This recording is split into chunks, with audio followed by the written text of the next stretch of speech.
Eu estava com os ombros curvados sobre o volante quando a estrada de terra começou a dar no asfalto rachado que leva até Barra do Araçá. Eram quase 11 da noite. O céu estava sem lua e eu só pensava em uma coisa: silêncio. Só isso.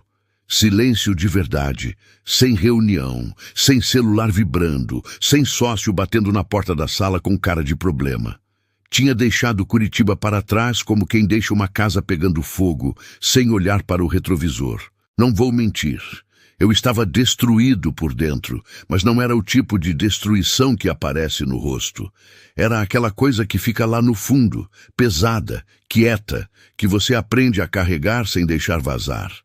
42 anos vivendo assim, com o maxilar travado e a agenda cheia, me transformaram num homem que sabia fazer tudo menos parar. A casa de praia era minha há 8 anos. Comprei quando ainda acreditava que um dia ia usá-la de verdade.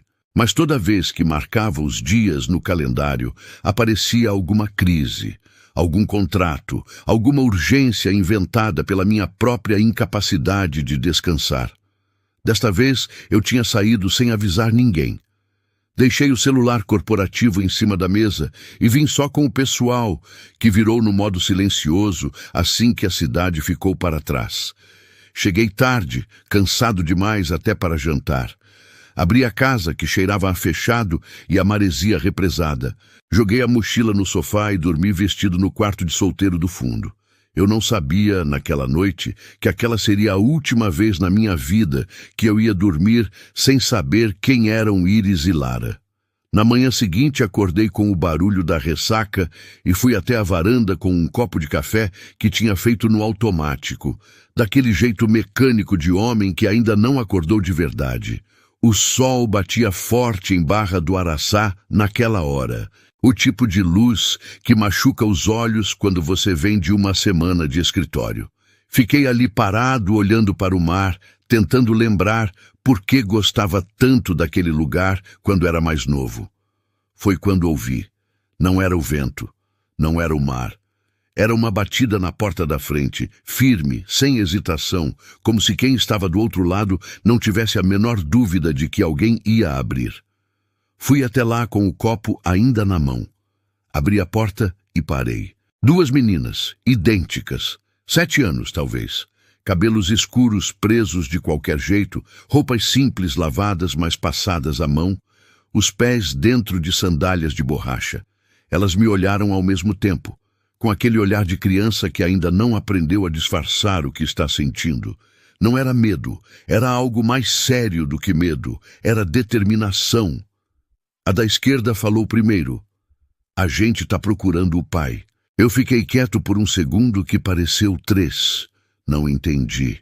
Olhei para os lados, como se o tal pai pudesse estar escondido atrás de uma das palmeiras do jardim. Depois, olhei de volta para elas e disse que ali não tinha pai nenhum, que era minha casa, que eu estava de férias e que elas deviam ter se confundido de endereço.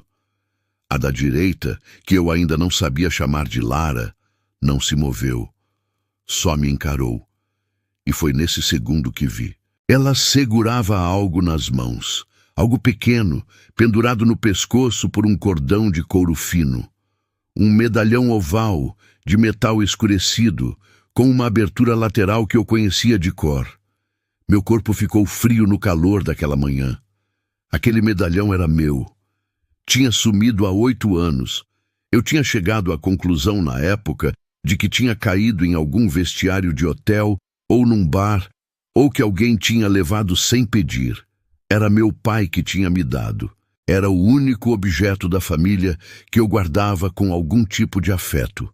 E quando sumiu, eu fiz o que sempre faço com as coisas que me machucam. Fechei a gaveta e parei de pensar. E agora ele estava no pescoço de uma criança de 7 anos que estava na minha porta em Barra do Araçá, dizendo que procurava o pai. Precisei de toda a frieza que construí ao longo de décadas para não deixar o copo de café cair no chão. Chamei as 2 para dentro.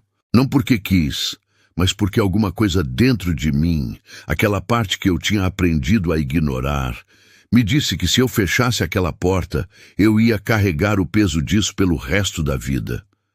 Elas entraram sem cerimônia, sentaram lado a lado no sofá, como se já soubessem onde ficava. Isso me incomodou de um jeito que não soube explicar na hora. Perguntei o nome delas. A que tinha o medalhão disse que se chamava Lara. A outra disse Iris. Perguntei onde estava a mãe delas. Lara respondeu com uma voz que não tinha drama nenhum, só peso. A mãe está no hospital, em Guaratinguetá. Perguntei quem tinha trazido elas até Barra do Araçá. A dona Nessi, disse Iris. Ela mora aqui. Trouxe a gente de ônibus, mas foi embora ontem. Guaratinguetá fica a mais de 200 quilômetros dali. Aquelas crianças tinham viajado mais de 2 horas de ônibus com uma vizinha que depois foi embora. E agora estavam sozinhas na porta da minha casa, dizendo que procuravam o pai. Sentei na cadeira à frente delas e perguntei, com mais cuidado do que o habitual em mim: por que essa casa? Lara tirou o medalhão do pescoço com calma. Abriu a fresta lateral. Lá dentro tinha um papel dobrado em 4, amarelado, com uma caligrafia que eu reconheci na hora porque não era a minha, era a de uma mulher. E no papel estava o endereço daquela casa, o número, o nome da rua, o município, tudo escrito à mão, com letra pequena e caprichada. Perguntei quem tinha escrito aquilo. A nossa mãe, disse Iris. Ela disse que se algum dia precisasse, a gente vinha aqui e pedia ajuda. Fiquei olhando para aquele papel por mais tempo do que devia. Tentei pensar em quem poderia ter esse endereço. Pouquíssimas pessoas sabiam da existência dessa casa. Eu nunca trouxe sócios, nunca trouxe clientes, nunca publiquei nada sobre ela em lugar nenhum. Era minha fuga particular, e fuga não se divulga. Tinha uma mulher que sabia, uma só. E o nome dela era Conceição. Não precisei de mais nada para entender o que estava acontecendo, mas precisei de muito mais tempo para conseguir admitir. Levantei, fui até a janela, fiquei de costas para as meninas por uns 2 minutos, olhando para o mar sem ver o mar. 8 anos. Tinham-se passado 8 anos desde a última vez que eu tinha ouvido o nome Conceição. Desde a última vez que eu tinha tomado uma decisão da qual eu nunca gostei, mas que soube tomar com a eficiência de quem lida com problemas difíceis todos os dias. Conceição tinha 26 anos quando nos conhecemos. Eu tinha 34. Foi numa viagem de negócios para o interior de São Paulo, numa cidade pequena chamada São Luís do Paraitinga, onde eu tinha ido fechar uma parceria com um produtor rural. Fiquei 1 semana. Ela trabalhava num restaurante que servia a quentinha mais honesta que eu já comi na vida. A gente se conheceu numa segunda-feira e até sexta eu já sabia que ela era diferente de qualquer pessoa que eu tinha encontrado até ali. Não por nada extraordinário, pelo oposto. Ela era simples de um jeito que me assustou, direta, sem artifício. Ela olhava para mim e eu sentia que ela estava me vendo de verdade, não o empresário, não o dinheiro, não a postura ensaiada.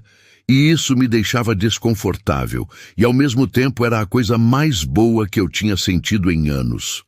Quando voltei para Curitiba, ela ficou em São Luís do Paraitinga. Trocamos mensagens por alguns meses. Nada sério, eu dizia para mim mesmo, porque era o que eu precisava acreditar para continuar a vida que tinha. Mas 6 meses depois, ela me ligou com uma voz diferente e me disse que estava grávida. Eu não fui bem naquele momento. Preciso ser honesto sobre isso. Não explodi, não xinguei, não fui grosseiro, mas também não fiz o que deveria. Fiquei quieto. Depois disse que precisava pensar. Depois passei semanas reduzindo o contato até que o silêncio virou a resposta. Ela tentou me ligar mais 3 vezes. Eu atendi as 2 primeiras e não disse nada que prestasse. Na terceira, eu não atendi. Depois disso, nada. E eu deixei o nada se instalar como se ele fosse uma solução. Voltei para perto das meninas. Sentei de novo. Perguntei com uma voz que tentava ser firme, mas não estava sendo, como a mãe delas tinha parado no hospital. Lara respondeu sem desviar o olhar. Ela caiu trabalhando. Estava num andaime. Pintava a casa de pedreiro desde que a gente nasceu. Iris completou. Ela caiu tem 2 semanas. Quebrou a costela e o braço. Não pode trabalhar. Fiquei olhando para elas em silêncio. Conceição subia andaimes para pintar casas.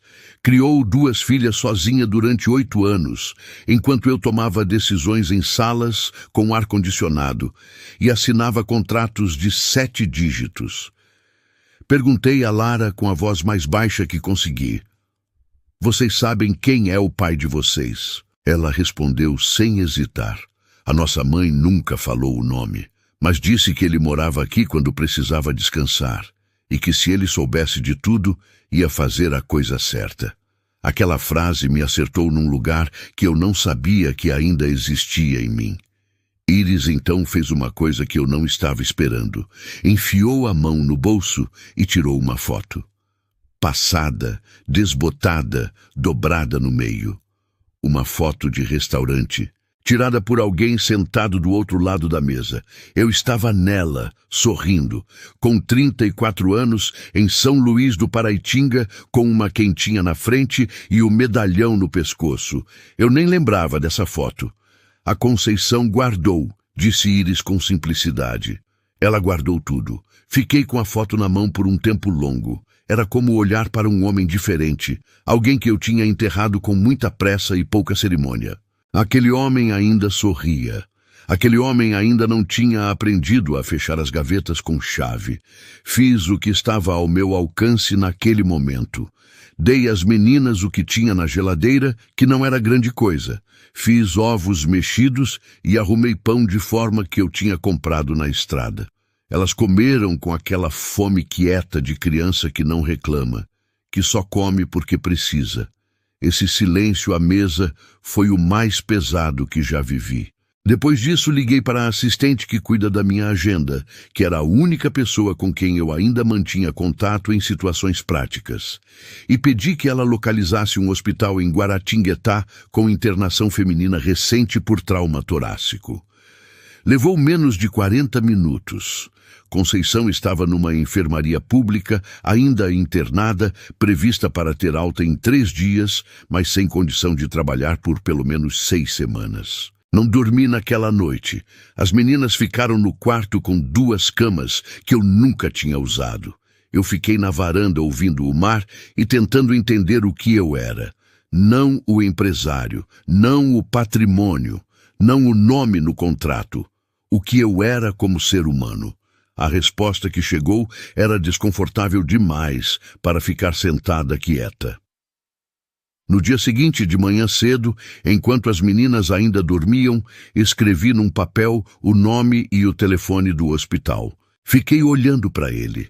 Sabia que se fizesse aquela ligação, a vida que eu tinha construído sobre o silêncio e sobre o esquecimento ia começar a rachar de um jeito que não teria como tampar. Sabia que ia ter que encarar uma mulher que eu abandonei, que ia ter que olhar nos olhos de 2 crianças e dizer algo que não saberia dizer. Mas também sabia que se não fizesse aquela ligação, ia continuar sendo o homem que eu era. E esse homem, naquela manhã, eu não estava mais conseguindo sustentar. Liguei. A enfermeira que atendeu foi curta. Disse que a paciente estava acordada e poderia receber ligação no ramal do corredor em 15 minutos. Fiquei esperando com o celular na mão e o coração na garganta, que é uma expressão que eu nunca entendi até aquele momento. Quando Conceição atendeu, o silêncio entre nós 2 durou uns 5 segundos, que pareceram uma vida inteira. Eu disse o nome dela.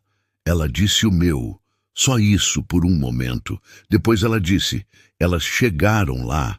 Eu disse que sim. Ela fez um barulho baixo de quem solta um peso que estava carregando. Depois ficou em silêncio de novo.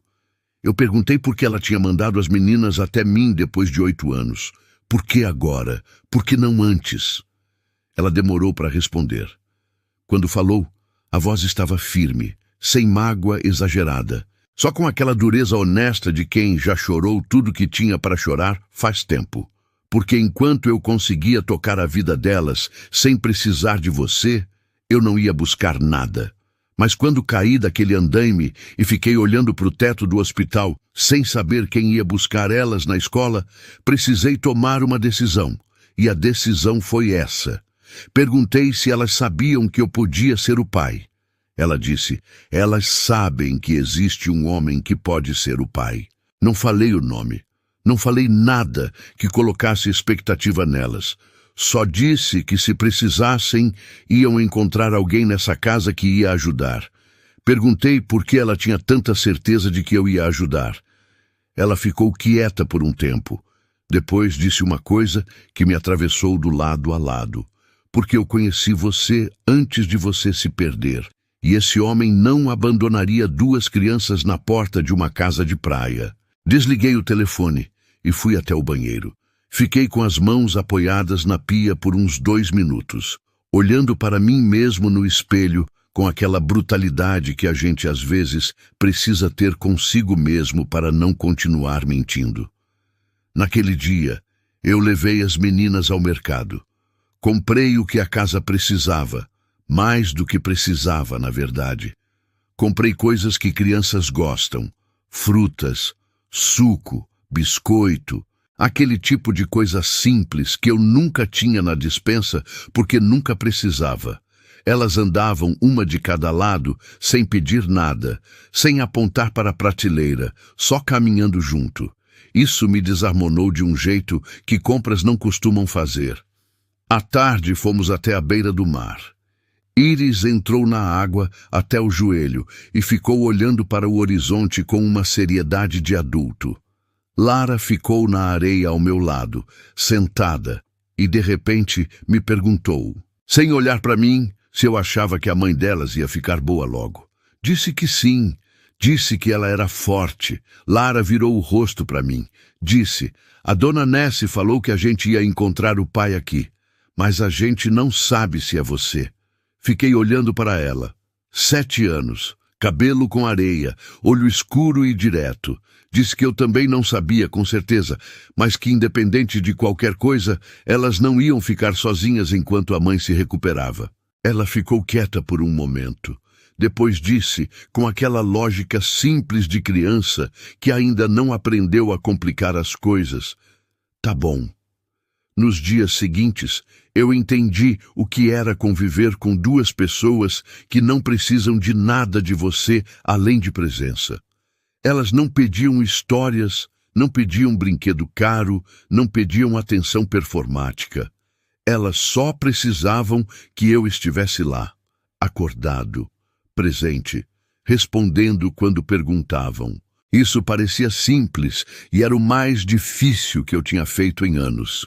No 3º dia, recebi uma mensagem do meu sócio com o assunto de uma reunião que eu tinha cancelado.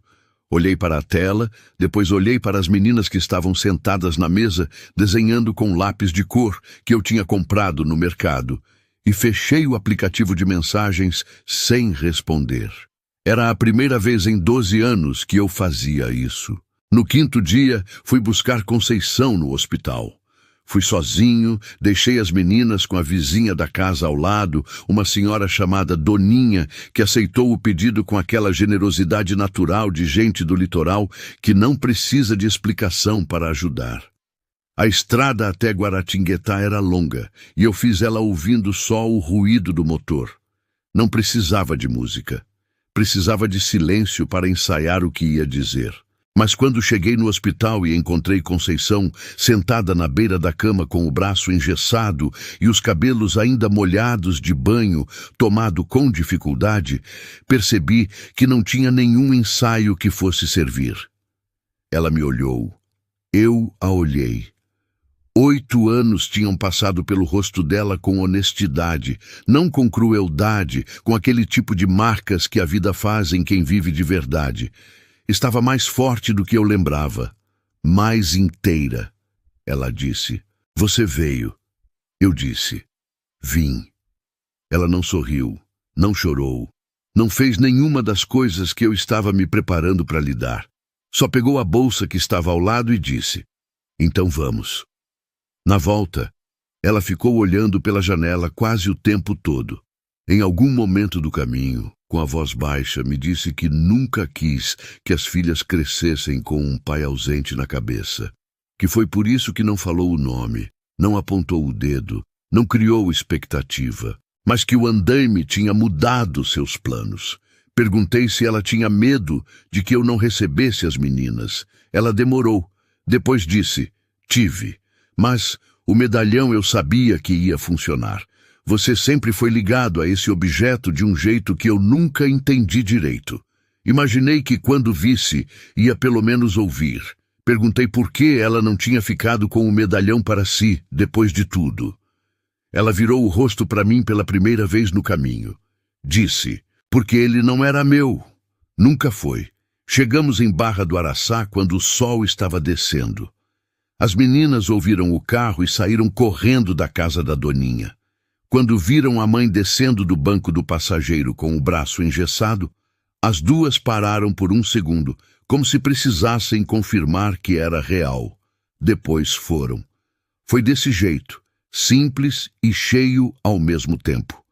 Fiquei olhando de longe, apoiado no carro, com aquela sensação de estar do lado de fora de algo que não cabia nessa vida que eu tinha construído, mas que talvez coubesse numa vida diferente, numa que eu ainda não tinha vivido.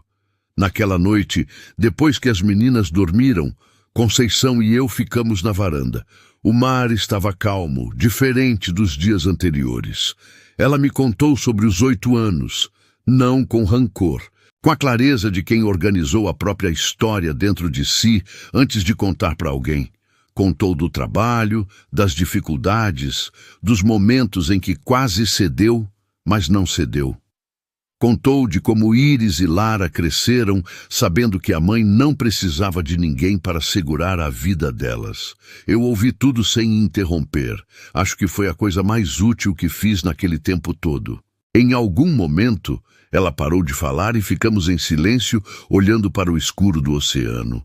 Eu disse que queria fazer um exame, que precisava saber com certeza. Não por dúvida dela, porque eu já sabia a resposta no fundo, mas porque as meninas mereciam certeza, não suposição.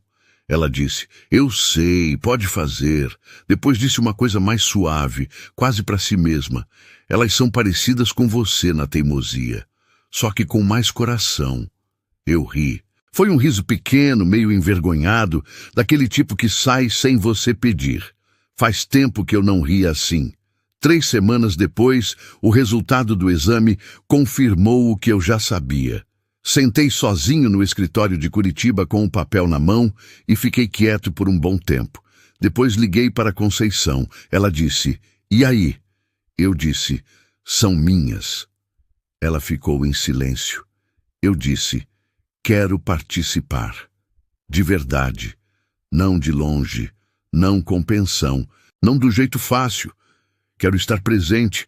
Ela disse: "Isso é o que elas merecem, mas vou ser honesta contigo. Elas não precisam de você para sobreviver.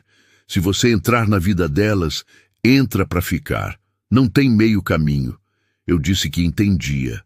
Ela disse: "Não, você ainda não entende, mas vai entender." Ela tinha razão. Entender de verdade levou mais tempo. Levou às primeiras reuniões escolares que eu fui sem saber bem o que fazer. Levou às tardes de sábado em que Iris me fazia perguntas que eu não sabia responder. Levou às noites em que Lara ficava quieta de um jeito que eu precisava aprender a ler. Foi um aprendizado que não tem atalho, mas foi o mais honesto que eu já fiz. 6 meses depois de Barra do Araçá, vendi um dos terrenos que eu tinha comprado como investimento e que nunca tinham servido para nada, além de valorizar no papel. Com parte desse dinheiro, reformei uma casa pequena em São Luís do Paraitinga, perto de onde Conceição e as meninas moravam. Não para morar com elas, não ainda, e talvez nunca desse aquele jeito que as pessoas costumam imaginar, mas para estar perto, para estar disponível, para ser o que eu devia ter sido desde o começo, sem exigir que o tempo perdido fosse esquecido. A casa de Barra do Araçá ficou como estava, mas agora tinha bonecos de plástico na janela do quarto dos fundos e rabiscos de lápis na parede que eu decidi não apagar. Na última vez que fui lá com as meninas, Lara estava sentada na varanda com um medalhão de volta no pescoço. Perguntei se ela queria ficar com ele. Ela olhou para mim com aqueles olhos que não mentem.